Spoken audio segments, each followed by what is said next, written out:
سن لو، میں ابھی مشرق وسطیٰ سے واپس آیا ہوں اور یہ اب تک کا سب سے خراب انتظام تھا جو میں نے دیکھا۔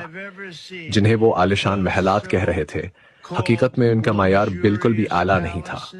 نیو یارک میں کوئی بھی ٹرمپ ٹاور ان سے کہیں زیادہ شاندار ہے۔ انہوں نے میرا استقبال گیٹس شرٹ کے رات سونے کے فوارے سے کیا۔ یہ مذاق لگتا ہے۔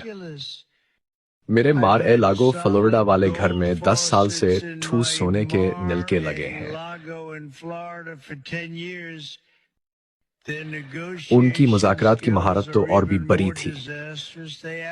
انہیں لگا کہ وہ مجھے چند اشائیوں اور سونے کی پلیٹوں پر کھانے سے منا لیں گے۔ میں 50 سال سے کاروباری دنیا میں ہوں اور کوئی بھی صدر ٹرمپ کو بیوقوف نہیں بنا سکتا۔ میں نے صاف صاف کہہ دیا، میری شرائط مانو یا وقت ضائع مت کرو۔ اور پھر کیا ہوا؟